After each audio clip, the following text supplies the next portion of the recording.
Hello students, आज से हम एक नया chapter that is very easy which is biomolecules. B group वाले जो स्टूडेंट है उनके लिए तो ये चैप्टर बहुत इजी हो जाएगा, लेकिन ये chemistry point of view chapter है। बायोमोलिक्यूल्स का बेसिक मीनिंग क्या होता है?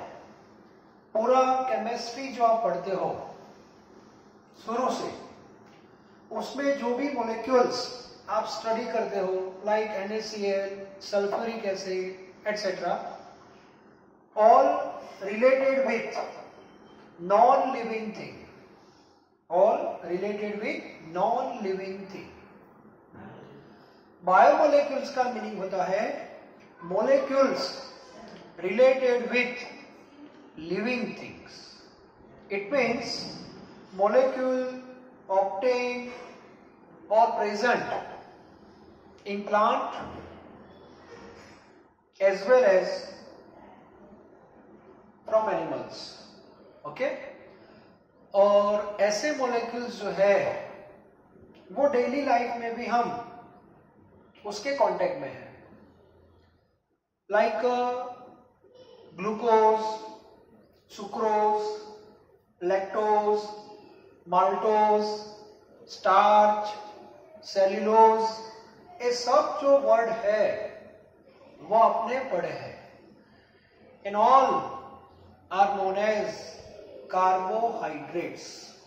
ओके, तो जैसे मेरी स्टाइल है चैप्टर को डिवाइड करना, तो आज मैं पूरा चैप्टर डिवाइड कर रहा हूं। तो सारे बच्चे अपनी जो टेक्स्ट बुक है उसमें टॉपिक नंबर 14.1, चैप्टर का नंबर आई थिंक 14 है, सो 14.1 दैट इज कार्बोहाइड्रेट। तो जहां पे कार्बोहाइड्रेट मेंशन किया है वहां पे आप पार्ट 1 ऐसा मेंशन कर देना। क्लियर? ओके। कार्बोहाइड्रेट डिटेल में हम पढ़ेंगे, 2-3 लेक्चर उसके स्पेशल रहेंगे। उसके बाद हम बात करेंगे पार्ट 2। पार्ट 2 जो है that is 14.2, that is protein. तो जहां से प्रोटीन स्टार्ट होता है वो आपका पार्ट 2 है, ये क्लियर होना चाहिए। Okay. Then 14.3, only just 1 or 2 paragraph that is given, that is enzyme. तो आपका जो एंजाइम पार्ट है that is part 3. Clear? Part 4 that is vitamin, जो आपने 10th में भी बहुत विटामिन पढ़े ABCDEFGHIJ के, ठीक है, इतना लंबा नहीं है। तो विटामिन है that is part 4. In part 5 and last section that is nucleic acid 14.5. तो बेसिकली ये पूरा चैप्टर्स जो हमारा है टोटल 5 पार्ट्स में डिवाइड है। तो सबसे पहले आपको एक क्लियर करना है, ठीक है, और पार्ट वाइज ही हमें पढ़ना चाहिए, तभी कॉन्फिडेंस हमारा बढ़ेगा।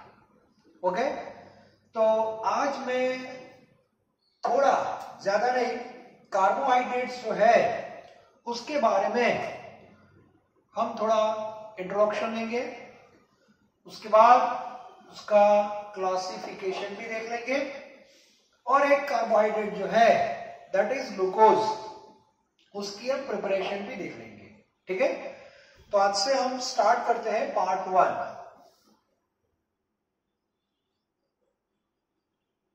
पार्ट 1 दैट इज कार्बोहाइड्रेट्स, इसका टाइटल है कार्बोहाइड्रेट्स। इसमें 2 वर्ड है, carbon and hydrate. Hydrate means water. So the general formula of carbohydrates that is CxH2OY। CxH2OY, H2O means hydrate, hydrates of carbon, that is called carbohydrates. ये पहले आपको clear होना चाहिए। Second thing, एक carbohydrate की general formula है, और normally जो भी कार्बोहाइड्रेट्स है ज्यादातर ये फॉर्मूला को फॉलो कर रहे हैं। लाइक दिस ग्लूकोज, ग्लूकोज की फॉर्मूला में ऐसे लिखते हैं normally C6H12O6, that is formula of glucose. तो ग्लूकोज को आप इस फॉर्म में लिख सकते हो, that is C6H2O6, like this. Carbon कितने हैं? 6. So here X is equal to 6 and Y is equal to also 6. If you put Y is equal to 6, then 6 to the 12, hydrogen 12 and oxygen 6. Okay? तो ज्यादातर जो भी हम carbohydrate पढ़ने वाले हैं वो फॉर्मूला को फॉलो करेंगे, ये भी क्लियर होना चाहिए। लेकिन हर एक जगह पे कहीं ना कहीं एक्सेप्शनल केस होते हैं। सो ऑर्गेनिक में आपने एक सब्सटेंस पढ़ा होगा, that is acetic acid CH3COOH। अब एसिटिक एसिड जो है वो इसको फॉलो कर रहा है। लाइक दिस, कार्बन कितने हैं? 2, it means C2O and H2O, that is twice। तो फॉर्मूला हो गई ना C2, 2 to the 4, हाइड्रोजन 4 है और ऑक्सीजन 2 है। देखो, तो एसिटिक एसिड है वो भी इस फॉर्मूला को फॉलो कर रहा है, but acetic acid is not considered as a carbohydrate, so this is the exceptional case। दूसरे भी ऐसे बहुत सारे हमारे पास एग्जांपल है, that is रेमनोज करके एक कार्बोहाइड्रेट है। अब इसकी फॉर्मूला है C6H12O5। अब ये इसको फॉलो नहीं कर रहा है, लेकिन ये है कार्बोहाइड्रेट। तो there are some exceptional cases also given in our textbook, ये भी आपको पता होना चाहिए। Normally all carbohydrates are optically active polyhydroxyaldehyde और polyhydroxyketone। ज्यादातर जितने भी कार्बोहाइड्रेट्स है उसमें आप ऑब्जर्व करना, as a functional group you can find either aldehyde और कीटोन। और अल्डिहाइड क्या है, कीटोन क्या है, वो आपको ऑर्गेनिक में पता है। CHO that is aldehyde, C+O that is ketone. ये क्लियर होना चाहिए। और एक वर्ड मैंने यूज किया ऑप्टिकली एक्टिव। तो आपका chapter number 10 hello alkane hello Areen जो है उसमें सेक्शन आता है दैट इज स्टीरियोकेमिस्ट्री। तो उसमें किराल कार्बन के बारे में है, जिसकी चारों वैलेंसी जो है that is satisfied by different atoms of functional group, such type of carbon that is chiral carbon and such type of molecule that is chiral molecule and property that is chirality. So in that case generally all carbohydrates contain at least one chiral carbon. It means they are optically active. तो ये थोड़ा आपको clear होना चाहिए, ठीक है। तो ये बेसिक इंट्रोडक्शन है that is for carbohydrate. Carbohydrate से हमें क्या मिलता है वो तो पूरा चैप्टर आप पढ़ोगे क्लियर हो जाएगा, क्योंकि जो लास्ट सेक्शन आएगा that is uses of carbohydrates और एप्लीकेशन ऑफ कार्बोहाइड्रेट्स, ठीक है, वो तो बाद में पढ़ेंगे। So this is a introduction about carbohydrate. Now second point that is classification. Okay, second point that is classification. जैसे पॉलीमर हमने पढ़ा था, सो आफ्टर इंट्रोडक्शन हमने उसका क्लासिफिकेशन पढ़ा था, तो यहां पे भी क्लासिफिकेशन है।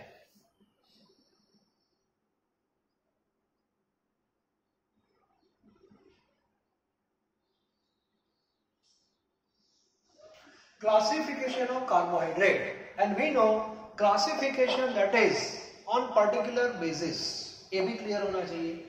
इन फ्यूचर या पास्ट या प्रेजेंट कहीं भी आप क्लासिफिकेशन का क्वेश्चन पढ़ रहे हो तो इसका बेस आपको पता होना चाहिए। जैसे हम क्लास में स्टूडेंट को क्लासिफाई करते हैं according to gender, that is base, male और फीमेल, ऐसा हम कर सकते हैं। अकॉर्डिंग टू परसेंटेज, सत्यम शिवम सुंदरम, ठीक है। So there are certain ways for the classification. So here we can classify all carbohydrates on the basis of hydrolysis. Basically इसका बेस क्या है? Hydrolysis.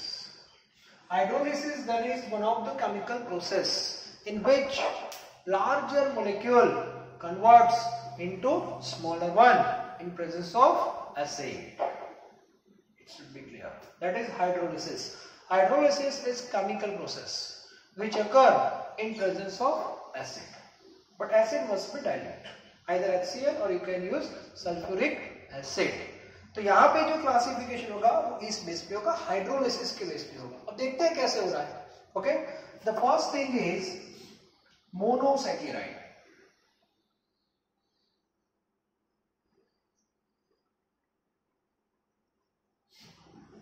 The first thing is monosaccharide.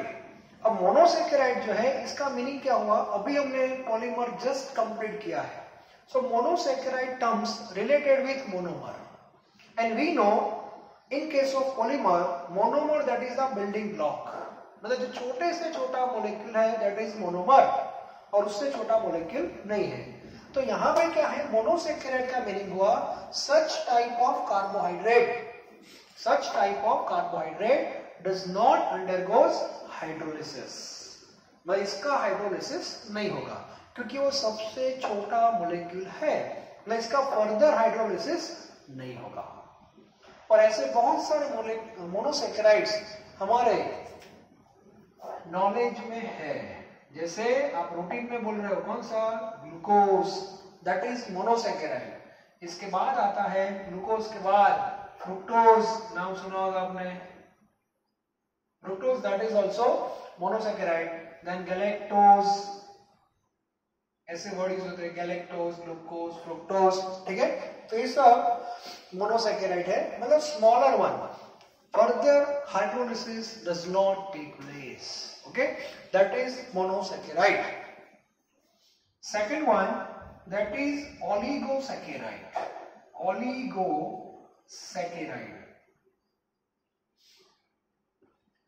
Oligosaccharide का meaning होता है such carbohydrate undergoes hydrolysis and we will have 2 to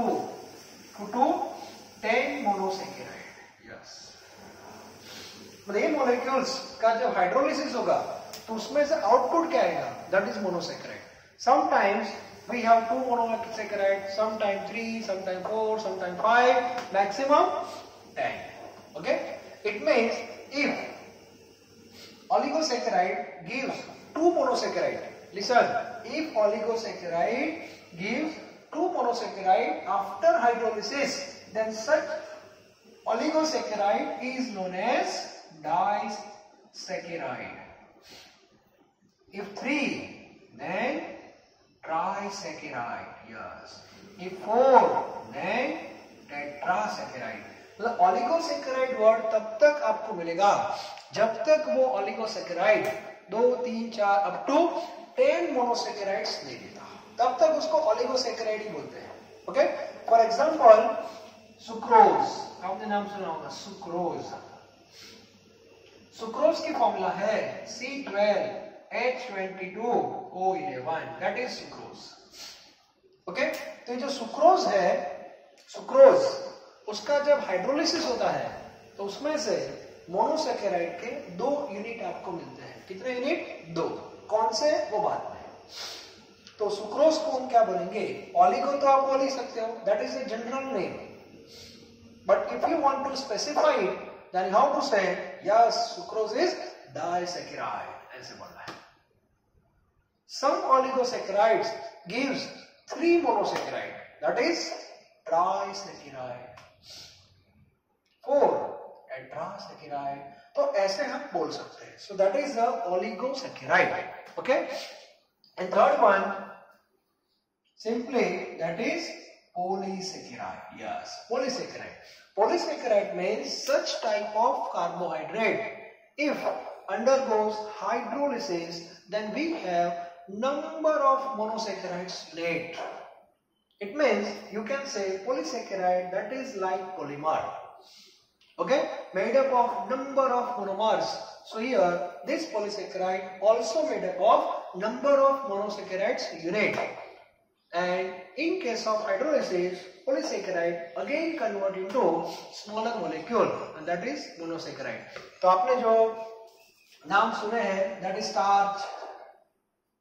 starch है, cellulose है, तो ये जो सब है that is polysaccharide. तो ये पहले पता होना चाहिए. So this is one of the important questions in this chapter and that is classification of carbohydrates on the basis of hydrolysis.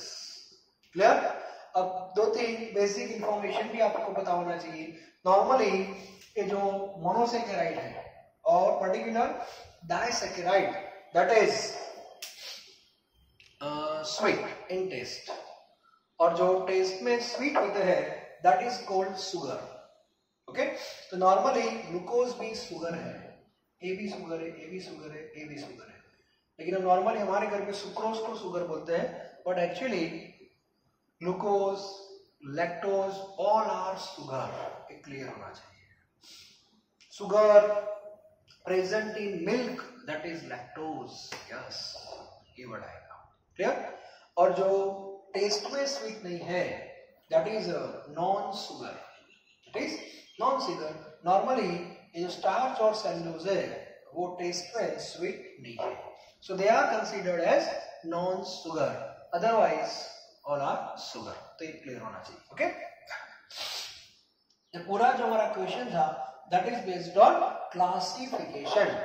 तो अच्छी तरह लिखना है आपको एग्जाम में किस बेस पे हो रहा है. Monosaccharide that is a simple molecule which does not undergoes hydrolysis. Is it clear? Okay, now nomenclature.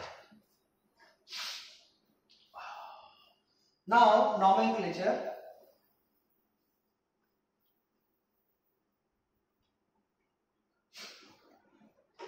Nomenclature में कोई IUPAC की यहाँ पे पैटर्न नहीं चलती, लेकिन बेसिकली जनरल मेथड है. For example, if saccharide contains aldehyde group, then you have to add suffix aldose. Aldose. Okay. If CO group ketone, then it is ketose. तो ये पहले पता होना चाहिए. aldehyde है तो aldose, ketone है तो ketones. Now you have to mention number of carbon also. For example, carbon जो है वो 3 है. ठीक है, तो इसको क्या बोलेंगे? ट्रायोज. क्या बोलेंगे? Triose.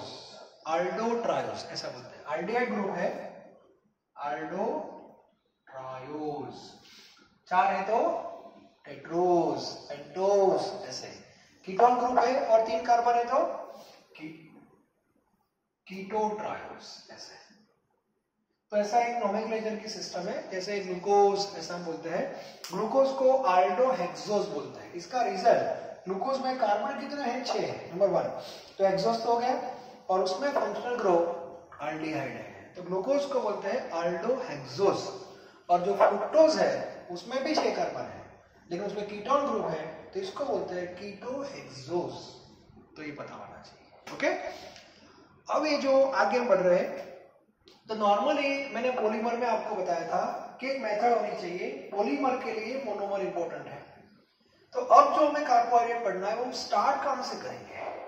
That is from monosaccharide. अब मोनोसेकेराइड में इंपॉर्टेंट मोनोसेकेराइड 3 है, तो तीनों के बारे में आपको पता होना चाहिए. ग्लूकोज, फ्रुक्टोज और गैलेक्टोज. मैं सीक्वेंस आपको दे रहा हूं. मोनोसेकेराइड 3 आपको याद रखना है. Glucose, fructose and galactose. 3 monosaccharide याद रखना. वो कंप्लीट होने के बाद आपको डाइसेकेराइड पढ़ना है. डाइसेकेराइड भी 3 याद रखना. Sucrose, maltose and lactose. Sucrose, maltose and lactose. Sucrose में से आपको डिफरेंट टाइप के मोनोसेकेराइड मिलेंगे, ग्लूकोज एंड फ्रुक्टोज. और माल्टोज आप देखना उसमें से सेम टाइप के मिलेंगे. हाइड्रोलिसिस में जो मोनोसेकेराइड आपको मिल रहे हैं वो सेम भी हो सकते हैं, डिफरेंट भी हो सकते हैं, वो हम पढ़ेंगे. और पॉली में आपको 2 पढ़ने हैं, स्टार्च और सेल्यूलोज. तो क्लियर होना चाहिए. ठीक है, तो सबसे पहले हम स्टार्ट करते हैं मोनोसेकेराइड से। मोनोसेकेराइड 3 है, लेकिन डिटेल में आपको एक ही पढ़ना है, कौन सा? ग्लूकोज। एक क्लियर होना चाहिए। ओके, तो सबसे पहले आज हम ग्लूकोज के बारे में थोड़ा पढ़ लेते हैं। ग्लूकोज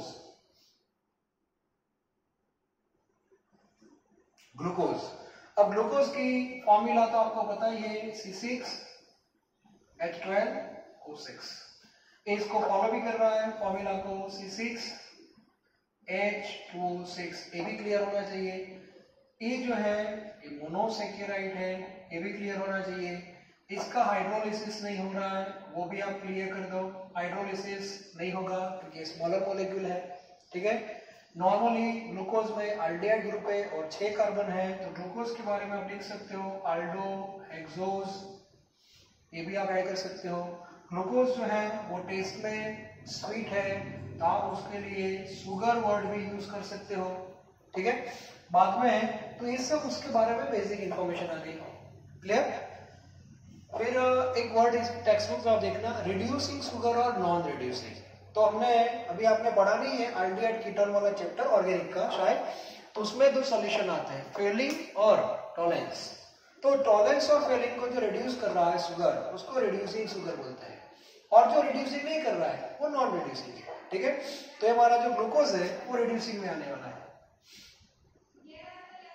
ये भी याद रखना थोड़ा। ये रिड्यूसिंग शुगर है। ठीक है, डिटेल में पढ़ेंगे बाद में। तो ये सब ग्लूकोज की बेसिक इंफॉर्मेशन आपके पास आ गई। ठीक है, अब उसके नेचर में से कहाँ मिलता है, तो आपको भी पता है, ये जो ग्रेप्स है, कुछ फ्रूट्स है, वहां से आपको ग्लूकोज मिलेगा। That is available from nature directly. Clear? तो ग्लूकोज का जो सोर्स है वो नेचुरल तो है ही, फ्रूट में होता है, राइट ग्रेप्स में है, ठीक है, हनी है, उसमें भी ग्लूकोज होता है। तो ये सब उसके नेचुरल सोर्स है। लेकिन ग्लूकोज नॉर्मली बहुत जगह पे यूज होता है। ग्लूकॉन डी, सचिन तेंदुलकर पहले ऐड में आता था जब हम छोटे थे, तब पता नहीं कौन आ रहा है। ठीक है, तो यहाँ पे ग्लूकोज जो है उसकी प्रिपरेशन भी हो रही है। ओके, तो ग्लूकोज की प्रिपरेशन आप केमिस्ट्री की लैब में भी कर सकते हो और कमर्शियल बेस पे भी कर सकते हो। अब देखो, ग्लूकोज मोनोसेकेराइड है, याद रखना। ठीक है, तो उसकी प्रिपरेशन हम कहां से करेंगे? तो ग्लूकोज की प्रिपरेशन आपको करनी है तो हमारे पास 2 मेथड है। एक, हम डाइसेकेराइड से ग्लूकोज बना सकते हैं, फ्रॉम डाइसेकेराइड, और ये डाइसेकेराइड जो हम लेंगे दैट इज सुक्रोज। सुक्रोज की फॉर्मूला है C12H22O11। सुक्रोज को पानी में डाल दो, H2O in presence of H+. This is important and this reaction is called hydrolysis. इसको बोलते हैं hydrolysis. Hydrolysis is a chemical reaction. Student घर पे क्या करेंगे? H+ you have to mention compulsory. यदि आपने H+ ऐड नहीं किया तो इसका मीनिंग हुआ कि पानी में आपने क्या डाला? सुक्रोज डाला। आपके घर पे जो शुगर है वो, तो क्या केमिकल रिएक्शन होगा? वो तो डिसॉल्व हो जाएगा। That is physical process. So you have to mention compulsory H+ and that is hydrolysis. Okay, तो उसका रिएक्शन होगा, so we have C6H12O6 plus C6H12O6। आप लोगों से तो 2 ग्लूकोज मिले, ऐसा नहीं है। This molecule is known as glucose but this one is known as fructose। Sir दोनों की फॉर्मूला सेम क्यों नहीं हो सकती? आइसोमरिज्म नहीं पढ़ा? Molecular formula that is same and structure formula is different, that is isomer। ये दोनों isomer है, but both contain different functional group। It means these two are known as functional isomer। Glucose contain aldehyde group, वो बाद में detail में देखेंगे कहाँ पे है aldehyde group, और fructose में कौन सा होता है? कीटोन, तो वो भी हम देखेंगे। क्लियर? तो ये उसकी प्रिपरेशन हो गई। बाद में दोनों का मिक्सचर होता है, उसको सेपरेट करना है, वो बाद में देखेंगे। ठीक है, लेकिन बेसिकली ये प्रिपरेशन हो गई किसकी? ग्लूकोज और फ्रुक्टोज की। इसके बाद बी जो है दैट इज फ्रॉम स्टार्च। ये जो प्रिपरेशन है that is commercial preparation. It means based on industry. तो इंडस्ट्री में स्टार्च लेते हैं, और स्टार्च क्या है? That is polysaccharide. पॉलीसेकेराइड। और पॉलीसेकेराइड मीन्स पॉलीमर, और पॉलीमर की जो फॉर्मूला है that is based on repeating unit C6H10O5N।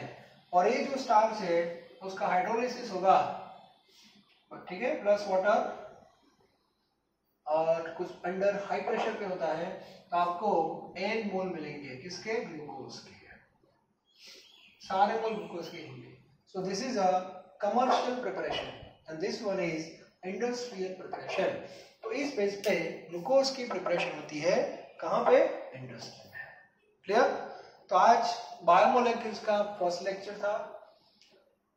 Initial base पे इंट्रोडक्शन होता है बायोमोलेक्यूल्स, जैसे नाम मैंने बता दिए, कार्बोहाइड्रेट, प्रोटीन, विटामिन, एंजाइम और न्यूक्लिक एसिड।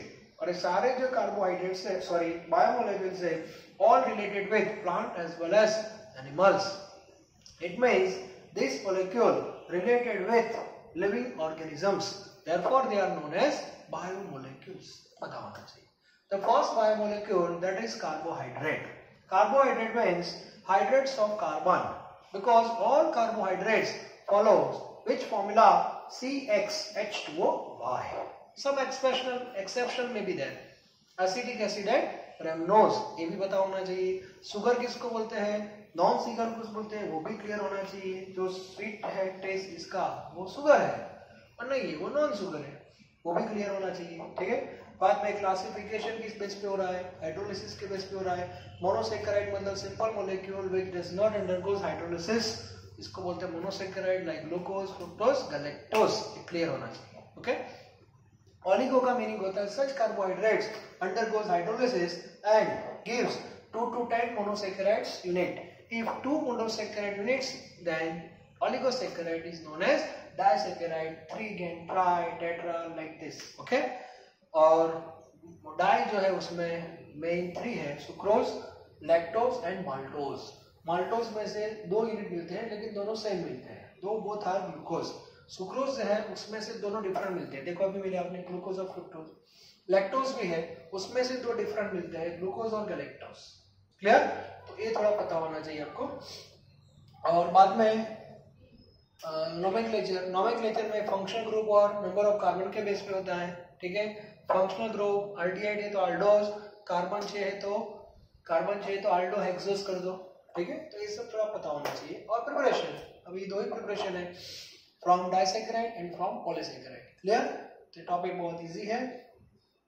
नेक्स्ट हमारा जो लेक्चर होगा वो स्ट्रक्चर के बारे में है। जब ग्लूकोज की प्रिपरेशन हुई तो सबको अच्छा तो लगा, लेकिन ग्लूकोज का स्ट्रक्चर कैसा होगा, उसके एविडेंस के बेस पे आपको क्वेश्चन मिलेगा। ठीक है, जैसे फर्स्ट टाइम जब बेंजीन डिस्कवर हुआ था तो पहले उसको MF मिला था सबको, बाद में उसका EF मिला था, फिर उसका स्ट्रक्चर क्या है उसके बारे में बहुत बार ओपिनियन आए थे, और बाद में डिसाइड हुआ था कि हाँ बेंजीन ऐसा है जो अभी आप ड्रॉ कर रहे हो हेक्सागोन जैसा। ऐसा ग्लूकोज के बारे में भी हिस्ट्री है पूरी। ठीक है, तो वो हिस्ट्री हम 1 बाय 1 चेक करेंगे और फाइनली हम देखेंगे कि ग्लूकोज का स्ट्रक्चर ऐसा है।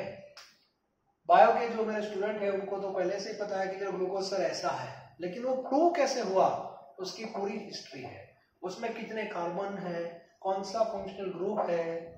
ठीक है, तो वो स्ट्रक्चर ऑफ ग्लूकोज कैसे डिसाइड हुआ उसके बारे में हम नेक्स्ट लेक्चर में पढ़ने वाले हैं।